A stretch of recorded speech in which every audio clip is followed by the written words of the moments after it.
So, you have a movie for me? Yes, sir, I do. This one's gonna be called Soul. Oh, pretty reliable subcompact crossover SUV. Okay. That's not, no, Pretty we're gonna follow this guy named Joe Gardner, right? Does he work for Kia? Not that kind of soul, sir. So Joe works as a music teacher, and he gets offered a full-time position. Oh, good for him. No, it's not. Oh. Because he dreams of being a jazz musician, and he has an audition to be in this legendary jazz band. Okay, so that's a bad, stable job offering. Okay. Yeah, and he does this audition, and he just does great, so he gets a chance to perform later that night. Oh, good for him. That's great news. Yeah, so then he's walking home, he's all happy, and he dies. And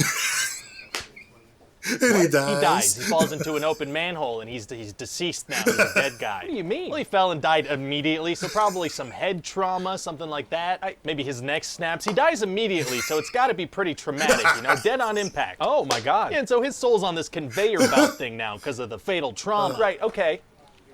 What is happening? He's a dead guy now, and his soul's headed to the great beyond, so he starts freaking out. Yeah, understandable. And there are a bunch of other Right. souls on their way there, too. Just anyone who died on Earth in that instant. Well, they must all be freaking out. No, literally all the other souls are cool with this. They're all just pretty much cool. chilling. Not one other soul is freaking out about being dead. No, sir. And so Joe is panicking, but he's stuck on this conveyor belt thing, and it's moving. Well, it's going to be tough for him to get out of the afterlife system for bringing people to the great beyond. Actually, it's gonna be super easy. Barely an inconvenience. Oh, really? Yeah, see, he just kind of pushes through this force field barrier thing and he escapes. He just pushes his way out. He does, yeah. And so then this soul counting accountant, Terry, is like, that's weird. The soul count is off. That never happens. So nobody that's ever died has panicked and tried to push their way out. Yeah, no, guess not. So then Joe falls into this place called the Great Before. And what's that place? That's this place where these Picasso drawing soul counselors prepare souls for life on Earth by giving them personalities. It's both very peaceful and hauntingly disturbing. So Joe finds out about this thing called the Earth Portal, where the souls can go once they have their Earth pass. So what does Joe do? Well, he pretends to be a mentor, which are these people that help souls find their spark, which is what they need to get an Earth pass. Okay. So he goes to this orientation seminar, and he learns all about how souls are given their personalities. Like, one of them is a manipulative megalomaniac who's intensely opportunistic. Why would this place intentionally make people like that? Unclear. So then Joe gets mistaken for this Nobel Prize-winning child psychologist because he took his name tag. So what happens to that doctor's actual soul? Probably best not to think about that. So Joe gets assigned this soul named 22. And what's 22's deal? Well, 22 doesn't want to go to Earth, and none of her famous mentors have been able to help her find her spark. Oh, famous mentors, huh? Yeah, like she's had Mother Teresa, Abraham Lincoln, Marie Antoinette, who is just ahead, by the way. Because she was decapitated? Right. So souls carry their fatal wounds with them? Does that mean that Abe Lincoln has a big hole in the back of his head? Oh, yeah, I guess. It's gonna be a fun cutaway gag, though. Oh, cutaway gags with horrifying implications are tight. Anyway, so then they go to this place called the Hall of Everything to try to find 22's spark. Okay. And Joe tries to give her some pizza, like maybe she'll be into cooking or baking, but she can't smell or taste it. So she's like, meh, she can't taste or smell. Now see, the whole place is like hypothetical, so senses don't exist. But they're looking at each other, right? Using their sense of sight.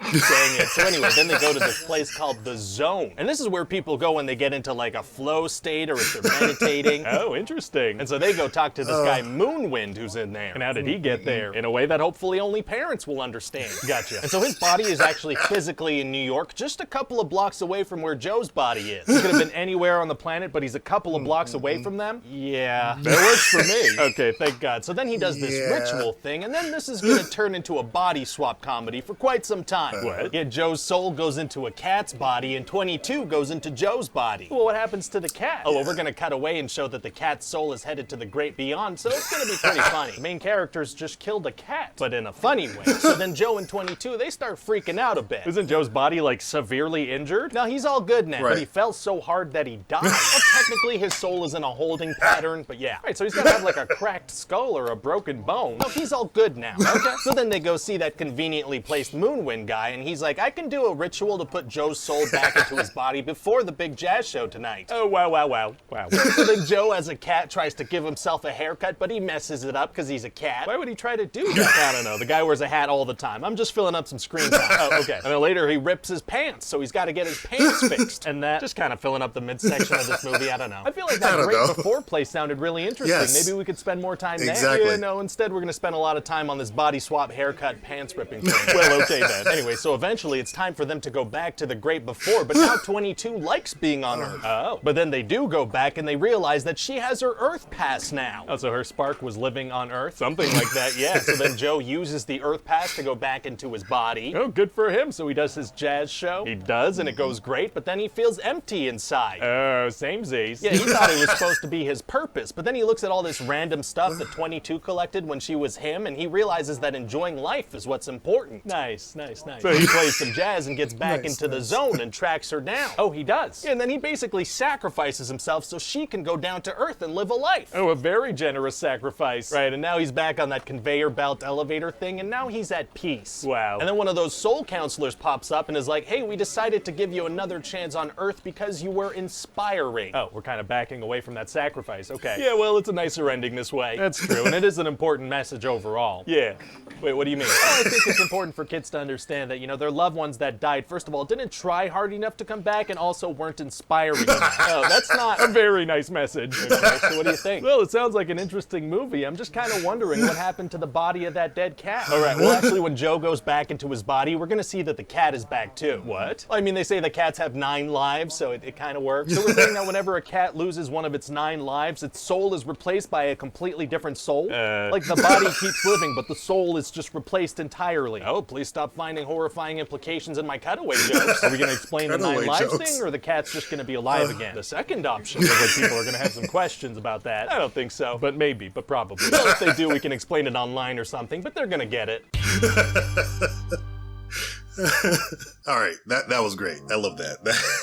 I was waiting for the Honest trailer to see if they were going to come out with theirs today. They did not. Now, when the Honest trailer does do theirs, then I'll probably put these two together and do an actual versus video for this. Soul was actually a really good movie. It's not a kid's movie though. I watched it with my family on Christmas and I enjoyed it. My wife enjoyed it. The kids enjoyed it, but a lot of it they just didn't really understand. A lot of it goes over their head, which is fine because I know that happens in Toy Story. It happens in a lot of other Pixar movies. They're made for both kids and adults. This one is just, it goes full on to being really an animated adult film that has aspects of it that the kids will enjoy. Just not a lot of it. The overall story, I think, is more for adults. But it was fun. Now, I will say this. The one thing I didn't like about the movie is that when it was first marketed, I thought it was going to be more about the Black experience and using music and jazz to kind of more accentuate that experience and really highlight Joe Gardner's life and flashbacks and all that kind of stuff, which it does do parts of that, which was fine. Just didn't do a lot of it like I thought. In most of the movie, he's either a ghost or Tina Fey's character, 22, is in his body. Tina Fey,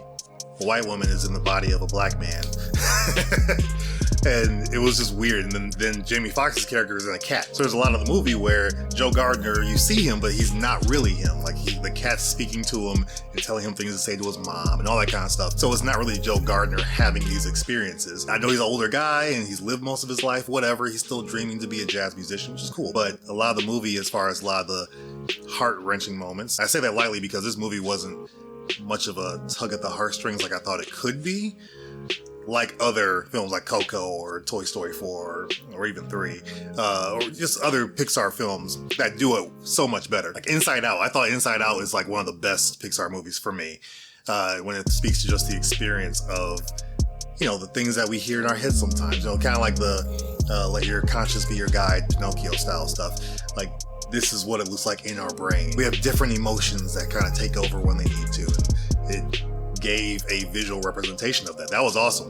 This one I thought would take some of that as far as creating who we are in the Great Before. I wish we stayed there a little bit more. If we're gonna keep Jamie Foxx as a ghost, then let's stay in the Great Before and see more of that. Maybe even some of what comes after. That'd be cool too. I don't know. That kind of took me a little bit, knowing that we get back onto Earth in New York, but Joe Gardner isn't Joe Gardner. It's number 22 inside of him. So, it's, I don't know, that part kind of messed with me a little bit. And I wanted more of either The Great Before or to see more of Joe Gardner's life being played out throughout the movie with Joe Gardner actually being in his body. But Pitch Meeting kills it. Like, for instance, with 22 going into his body, he should have skull fractures. His body should be all mangled up because the fall killed him. So he gets back and he's just fine. He's walking around, running, all good.